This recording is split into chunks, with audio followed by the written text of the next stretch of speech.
Donc, bonjour à tous, merci d'être ici présents.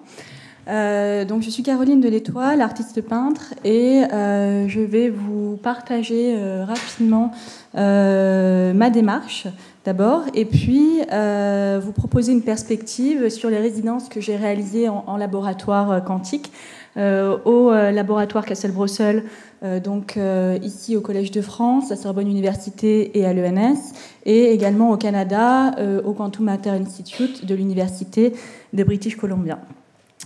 Je vais m'attarder en fait en particulier sur les parallèles que je fais entre la pratique artistique et scientifique, et notamment en fait la question du merveilleux, qui est une forme d'image d'Épinal à premier abord intuitive, et au final ce qui m'a plus intéressé dans mes résidences, c'était ce qui touchait au quotidien et au vivant dans le laboratoire, et c'est ce que je vais vous montrer.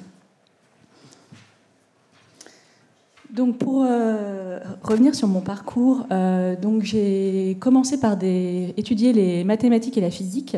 J'ai fait après du management, et puis pendant 8 ans, j'ai travaillé dans le conseil en organisation auprès d'acteurs industriels.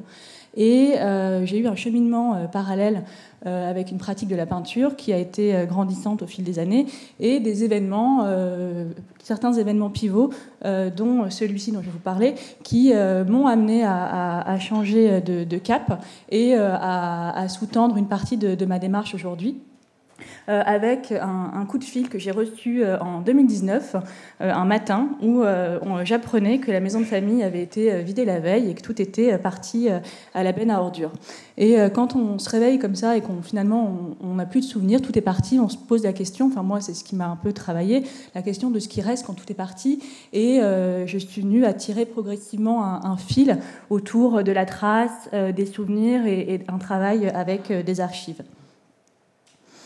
Et donc sur mes champs de travail, j'ai donc la peinture avec qui est, étant peintre, pour le coup vraiment au cœur de mon travail, avec une vraie recherche de la couleur qui est revendiquée et assumée, et un travail autour du souvenir, des narrations, du vrai, du faux, et des sujets scientifiques que je vais développer au contact de chercheurs de plus en plus, donc notamment ici avec ce projet quantique, mais aussi sur d'autres questions comme la mémoire coloniale ou encore plus récemment la forêt. Donc voilà quelques matériaux que je vais utiliser. Donc j'aime bien les archives, ce qui va partir à la poubelle, des vieux livres usés que je vais utiliser comme matière, également des photos de tombes, voilà, des choses que j'aime bien utiliser. Et vous voyez en haut à droite également des systèmes de mesure, de comptage de consommation de café au laboratoire du Collège de France. Voilà. Dans mes outils, donc j'ai un travail de peintre je travaille avec la matière, donc je travaille avec de l'huile, des presses de gravure, des monotypes, de la photographie aussi, de la sérigraphie, tout un ensemble de techniques que je vais aimer apprendre et travailler pour travailler l'image. Et plus récemment, je me suis mise également à la tablette graphique et à l'ordinateur dans le cadre de ce projet quantique, comme quoi la quantique me modernise. Voilà. Je vais vous partager également en clôture 2 inspirations qui guident aussi un peu ma démarche, avec une première de Suzanne Sontag qui a dit dans son célèbre essai contre l'interprétation paru en 1966, l'interprétation est la revanche de l'intellectuel sur l'art. Et ce qu'elle dit en disant ça, c'est qu'elle vient se poser en quelque sorte en porte-à-faux, en tout cas critiquer une herméneutique qui viendrait envahir toute la pratique artistique et son interprétation et sa critique, pour remettre le sens, la sensorialité, et elle parle d'érotisme même de l'art, au cœur du sujet, de la pratique, et remettre donc la sensorialité, l'esthésie et même, disons, les gros mots, l'esthétique dans la pratique et le ressenti artistique, et notamment dans la peinture.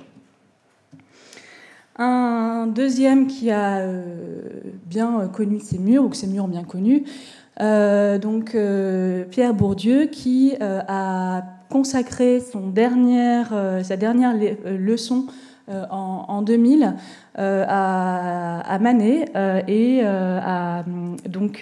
au déjeuner sur l'herbe, qu'il a qualifié de révolution symbolique, et dans lequel il dit notamment: c'est parce que les sujets ne savent pas à proprement parler ce qu'ils font que ce qu'ils font a plus de sens qu'ils ne le savent. Et ce qu'il vient dire ici, c'est qu'il vient finalement remettre en question l'intention de départ dans la création artistique, et il vient dire que finalement on a une espèce d'intuition et de vague idée qu'après on va confronter à la pratique, et c'est ce cheminement qui finalement vient créer œuvre, et une œuvre qui fait plus de sens que ce qu'on avait prévu tout le long de la création. Et pour Manet, en l'occurrence, par exemple, il va dire, voilà, Manet, il avait cette idée de faire, il s'est dit, voilà, je vais faire une toile comme ça qui va être grande, une toile de genre, normalement c'est petit, il va y avoir une femme nue, il va y avoir de la perspective coupée, il va y avoir, je vais faire poser des amis, mais mes amis ils posent habillés. Et c'est cette succession comme ça de sujets pratiques qui avancent, qui finalement, à la fin, donne cette peinture qui va créer phénomène et révolution symbolique, qui va dépasser Manet lui-même. Et donc maintenant, je vous propose d'entrer dans le laboratoire quantique. Le laboratoire quantique, donc la première image qu'on va avoir et que j'avais aussi de prime abord, c'est cette espèce d'univers merveilleux qui va toucher à la navette spatiale, ce monde étrange, où on a ici d'ailleurs à gauche le Collège de France, et puis à droite une vue de Vancouver d'une des machines qu'ils ont. Et cet émerveillement de ce monde qui va avoir des lumières chatoyantes, un espèce de mystère de la nature, et puis également les chercheurs qui au quotidien vont finalement être émerveillés par exemple par le fait que l'expérience va démontrer à plusieurs décimales après la virgule une prévision théorique, en tout cas en physique quantique. Mais et si ça, c'est ce qui va mettre, entre guillemets, je pense, en tension, et qui va tenir éveillé, en tout cas, qui va garder le goût peut-être mettre en tension dans le travail et la recherche, comme on l'aurait dans la peinture, où par exemple, il y a certains moments où je vais poser une couleur sur la toile et je vais avoir une espèce d'inflexion de la matière et je vais avoir l'impression de toucher au merveilleux, et ces moments comme ça qui vont m'émerveiller, où j'ai l'impression de toucher à une forme de magie. Ça, c'est une fraction finalement de tout le travail, et finalement, le travail ressemble plutôt à ça. C'est-à-dire un atelier, et c'est ce qu'on retrouve dans les laboratoires quantiques, et je pense dans les laboratoires en fait de façon plus générale scientifique, qui s'apparente à un atelier finalement d'artiste. Donc c'est ça que cette piste que j'ai tirée pendant mes résidences, et je me suis notamment intéressée aux brouillons de laboratoire, ces vestiges d'une pensée vivante, c'est-à-dire la personne qui s'est dit je vais écrire ma pensée sans nécessairement réfléchir à ce qu'elle soit intelligente, et elle va se traduire sur le papier, et après elle a vocation à partir à la poubelle, ce qui n'est pas pour me déplaire.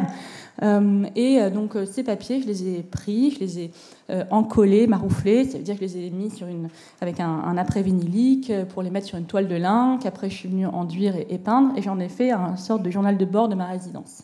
Et on a ici donc à droite une pièce qui est la seule que je n'ai pas touchée, qui est d'ailleurs présentée dans l'exposition ici, qui est donc un brouillon de chercheur ou de chercheuse, où on a donc une première partie où on a arrêté la séquence, fermé la vanne des atomes, donc on a un protocole de manipulation, d'expérience, et puis on a le chercheur ou la chercheuse qui a eu un problème avec son stylo rouge et qui a essayé de le faire fonctionner.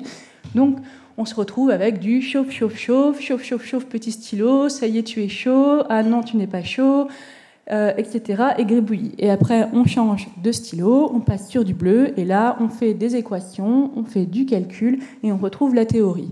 Et donc, on avait finalement dans ce brouillon à la fois l'expérimental, la vie qui rentre comme ça dans le chemin, et puis les maths, et on a cette espèce de quadrature de la recherche quantique. Donc c'est la seule que je n'ai pas travaillée, enfin sur laquelle je ne suis pas intervenue en tout cas. Après, un autre exemple, donc on a ici une mathématicienne quantique qui travaille donc sur les qubits, et qui m'a partagé sa to-do list de la semaine, où elle a donc posé après pour moi. Et donc on a des choses assez finalement classiques, faire les slides du tuto 5, envoyer un message à Samine. Enfin, on est sur du quotidien très, très, très banal. Et on a également plus bas Torino, lâcher prise, laisser les autres le faire. Donc on a également ces pensées que on se dit tous, en tout cas que parfois je me dis, qui me traversent l'esprit, et également d'autres us et coutumes folklore des laboratoires de physique quantique avec des systèmes de mesure de comptage de café qui sont que j'ai vus. Là, on a 3 systèmes qui sont dans 3 laboratoires différents, qui ne se sont pas concertés sur la question, mais qui, à chaque fois, mesurent comme ça leur consommation de café au café près. Voilà. Et donc, je vous propose maintenant de faire un peu peut-être de réflexivité, de voir l'expérience de l'expérience et d'approcher comme ça une démarche de construction d'une pièce qui est d'ailleurs montrée en ce moment à Nemo, à la Biennale des Arts du Numérique au 104 à Paris, en partenariat avec l'exposition ici. Et donc, nous avons une installation qui est une mise en abîme de la manipulation de piégeage d'atomes et d'observation des atomes qui est menée ici même au Collège de France, sur lequel travaille nuit et jour Aurore Jung, ici présente. Donc, au point de départ, il y a une analogie, mais ça commence d'abord par une espèce d'intuition, en fait. Donc, on est Aurore, Céline et moi, on se rend au Musée Niepce de la photographie, avec qui on collaborait sur cette exposition. Et je tombe sur cet album d'une inconnue qui s'est prise comme ça en photo sous toutes les coutures pendant un peu moins de 10 ans. Il y a 150 photos d'elle comme ça. Et ça n'a aucun lien avec le projet, mais je me dis, elle m'intéresse, elle me touche, je sais pas, elle me parle. Et je verrais bien un atome, je la verrais bien en atome. Voilà. C'est quelque chose d'assez obscur qui me traverse. Mais de là à arriver à ce qu'elle incarne, ce qui est à droite, il y a un petit pas qui se concrétise concrètement par des travaux, des recherches avec Céline, qui apporte le volant philosophique, on réfléchit comment on peut apporter un peu de méta dans tout ça, et avec Aurore, qui est la maître de cette expérience. Et on vient finalement à cette étrangeté qu'elle porte, comme ça, à se prendre en photo, et à toutes les coutures. Et donc, elle nous apparaît à chaque fois un peu pareille, un peu différente et un peu étrange. Et on se dit, ce serait bien qu'elle puisse clignoter, s'allumer sur un écran quadrillé qui serait une métaphore finalement de cette expérience. Donc ça, c'est, on va dire, l'idée de départ. Et donc après, on rentre dans la première phase, qui est mon travail, qui est la peinture. Et donc toute cette partie-là, elle a d'abord une première partie où je dois prendre toutes les photos qui sont en noir et blanc, les rogner, les agrandir, les sélectionner, les trier, et puis après en sélectionner 16. Et ces 16 photos, après les peindre avec Photoshop, que j'apprends à maîtriser sur ce type d'outil. Au début avec une souris manuelle, après ça devient trop compliqué, donc j'apprends à me servir d'une tablette graphique. Et j'ai des problèmes avec mon ordinateur qui ne comprend pas bien ce qui se passe. Là, c'est l'écran qui commence à clignoter en fait et à montrer plus que la moitié, par exemple. Donc il y a tous ces problèmes qui rentrent dans la pratique et qui finalement jalonnent toute cette création de peinture. Et puis après, on a se dire comment on va créer des structures, parce qu'on a cette super idée, et puis après on ne sait pas trop comment faire. Donc on travaille on a un scénographe, Kevin Lebouvier, avec qui on discute là-dessus. On se dit qu'on pourrait créer une structure, et puis à force d'échanger, il vient au laboratoire, on revoit tout ça, et puis on part sur une espèce de structure avec, là on a la dame qui sourit, et qui va reprendre finalement les barres en acier qu'on retrouve dans les laboratoires, en effet bricolage. Et donc on commence à faire ça. Après, il faut trouver un fournisseur qui fasse ça. Donc là, on se dit, mince, comment on va trouver un fournisseur ? Et ainsi de suite, et ainsi de suite. Et il y a les structures, mais il y a aussi des sous-structures qui amènent de nouveaux problèmes à résoudre. Là, j'enchaîne une succession de problèmes qui rentrent dans la création, sachant que je n'en montre qu'une partie, même si il y en a quelques-unes. Et donc là, ici, on choisit finalement des cadres. Ces cadres noirs, donc on fait une analyse comparative des meilleurs magasins d'ameublement de Paris. Après, je me rends donc dans un de ces magasins au centre de Paris. Il me faut 16 cadres, il n'y en a que 14. Donc ça veut dire que je dois me retrouver dans un autre magasin d'ameublement périurbain, cette fois-ci, pour aller récupérer les 2 cadres restants. Et puis j'en prends un en plus au cas où il y en a un qui est cassé, ce qui est le cas, et ainsi de suite. Donc ça c'est pour la partie structure. Et puis après on rentre dans l'électronique, qui est une autre partie qu'on a un peu mise sous le coude pendant assez longtemps, de se dire comment on va faire fonctionner ça.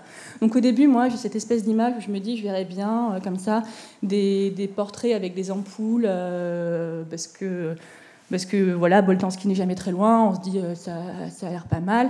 Et puis voilà, on pense à des guirlandes de Noël, après on se dit ça va pas du tout.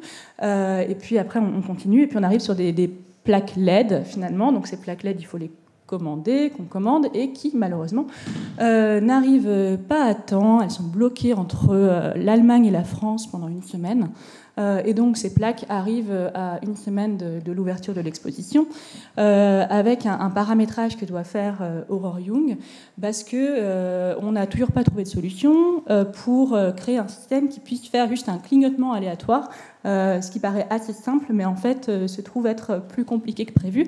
Ce qui nous a amené à aller dans un magasin d'électronique qui nous avait été recommandé à côté du Panthéon, à parler avec les personnes sur place qui nous ont expliqué qu'ils ne savaient pas trop comment faire, nous conseillant après d'aller voir un grand magasin de bricolage urbain sur lequel nous sommes allés également, qui ne savait pas, qui nous a recommandé d'aller voir Google. Ce qui nous a amené après sur des forums assez obscurs à commander des plaques Arduino et des alimentations électriques. Et puis nous retrouver avec ça et devoir aller donc entre les 900 mètres du lieu d'exposition et le Collège de France, Aurore et moi, à tenir comme ça des cartons avec des câbles pour ne surtout pas faire se débrancher les câbles qui fonctionnaient au Collège de France et qu'il fallait faire arriver à l'exposition. Voilà. Et ça, c'est toutes ces étapes qui finalement nous amènent à la fin à un allumage qui, alléluia, fonctionne. Exactement à 5 heures de l'ouverture. Et c'est le moment où la pièce est finie et finalement on a un moment assez éphémère et fugace finalement de satisfaction. Et puis après, finalement, la pièce est finie, l'œuvre ne m'appartient plus et vient le temps en fait de la réception en public et c'est une autre histoire. Merci pour votre attention.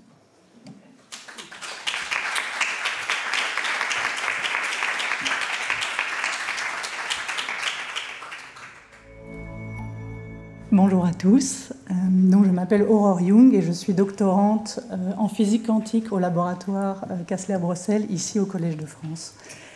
J'étais également la commissaire scientifique de l'exposition Sensations quantiques, dont Céline et Caroline ont parlé.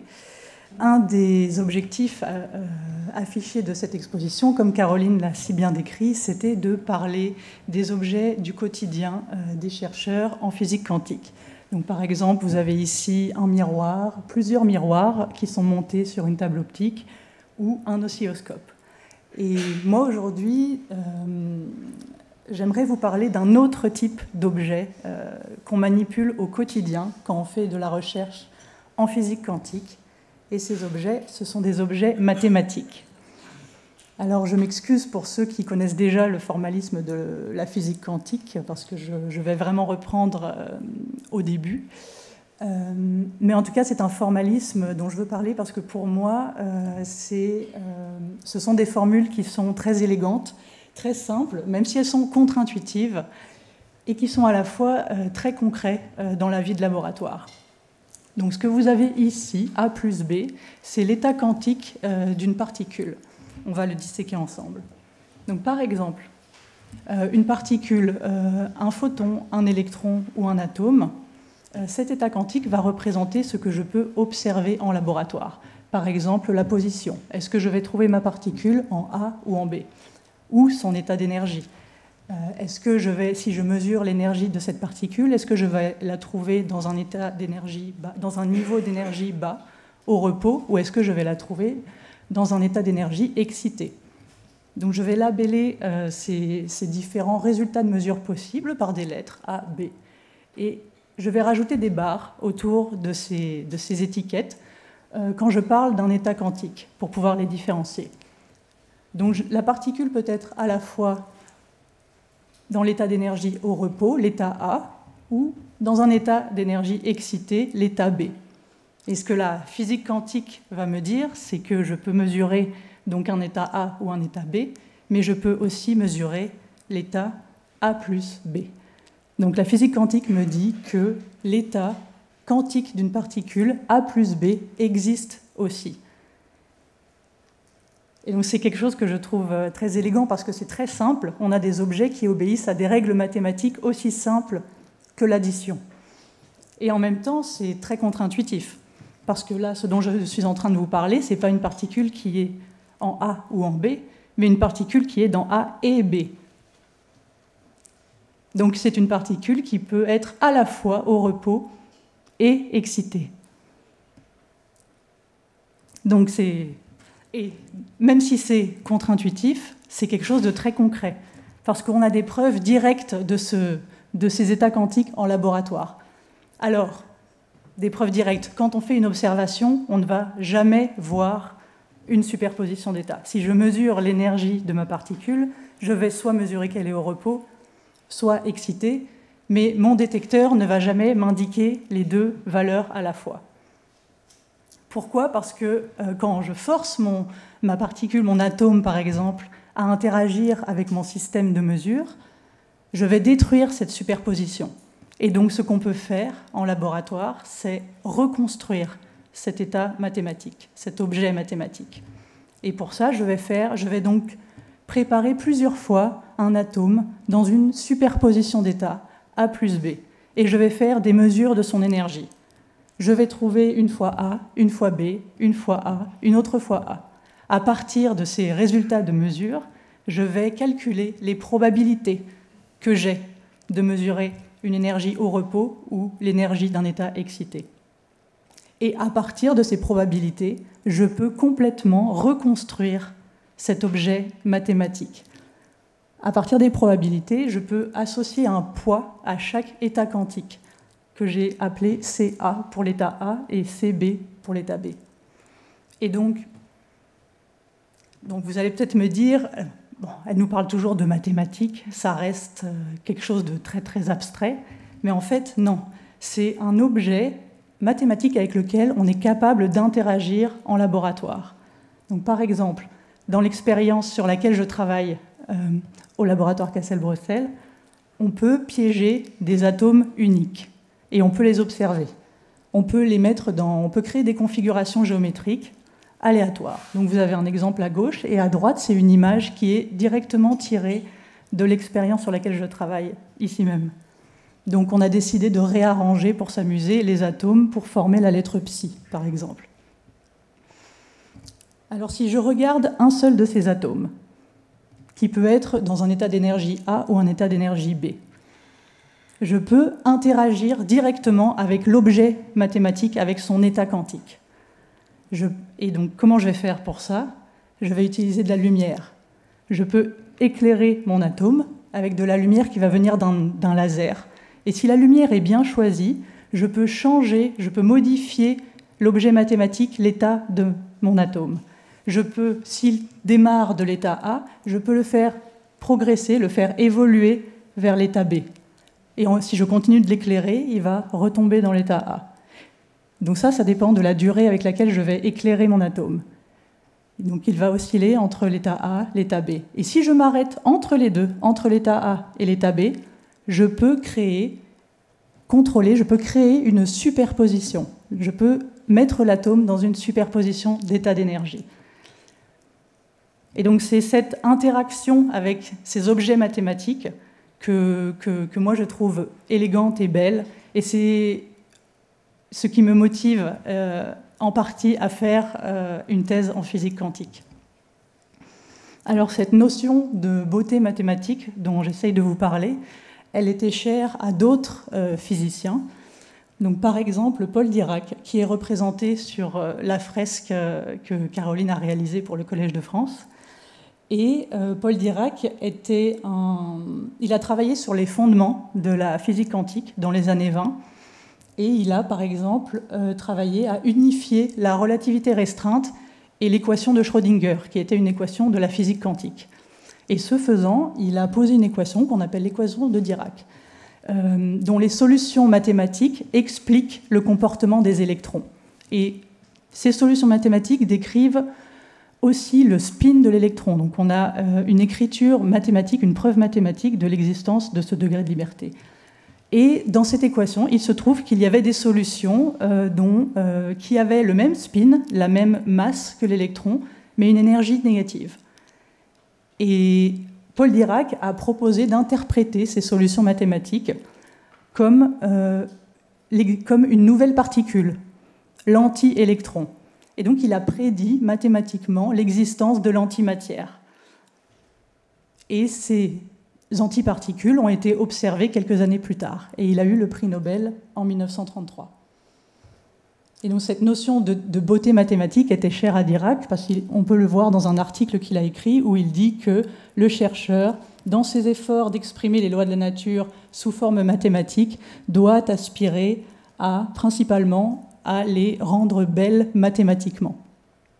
Et il raconte que c'est ce qui l'a guidé dans sa recherche de cette équation. Alors on a des exemples où des artistes s'emparent de cette beauté mathématique. Par exemple Man Ray, un surréaliste qui a trouvé des objets mathématiques à l'Institut Poincaré, les a pris en photo et a décidé d'en faire une série de peintures qu'il a appelées les équations shakespeariennes. On a un autre exemple de collaboration entre artistes et mathématiciens dans l'exposition mathématique, un dépaysement soudain, qui a eu lieu à la Fondation Cartier en 2011. Et cette exposition mettait en relation des artistes et des mathématiciens tels que Cédric Villani, par exemple. Et elle propose de montrer cette splendeur mathématique. Vous pouvez aller voir des vidéos, des extraits d'interviews des participants à cette exposition sur YouTube. Moi-même, je l'ai trouvé en faisant des recherches pour ce colloque. Et donc nous avons suivi une démarche semblable avec Céline et Caroline pour le projet Sensation quantique. Et notre but était d'essayer de donner à ressentir cette démarche du chercheur en physique quantique qui reconstruit les objets mathématiques. Et donc pour ça, on s'est basé sur une analogie avec le souvenir, où nous invitions le visiteur à parcourir une série de peintures faites par Caroline de l'Étoile, qui représentait un souvenir, un dîner de famille. Et donc, dans cette analogie, chaque peinture représente un résultat de mesure. Et le visiteur va reconstruire le souvenir à la fin en rassemblant toutes ces peintures. Et donc, nous avons développé cette analogie dans cette exposition, tout en documentant la vie de laboratoire qui n'est parfois pas aussi élégante ni aussi propre que les objets mathématiques qu'on manipule. Ce sont des photos qui ont été prises au LKB, ici même au Collège de France, et on voit tout un tas de câbles qui descendent enchevêtrés dans la pièce. Alors, pour conclure, j'aimerais bien citer Jean-Michel Raymond, qui est un physicien émérite de mon laboratoire et qui était là lorsque j'ai passé mon entretien pour faire ma thèse au Collège de France. Il savait que je venais du privé et il m'a prévenu que je ne serais pas aussi bien payée en tant que doctorante que je l'étais avant, ce à quoi je lui dis que je ne fais pas ça pour l'argent. Et il me répond « Non, effectivement, on fait ça pour la beauté de l'art ». Merci.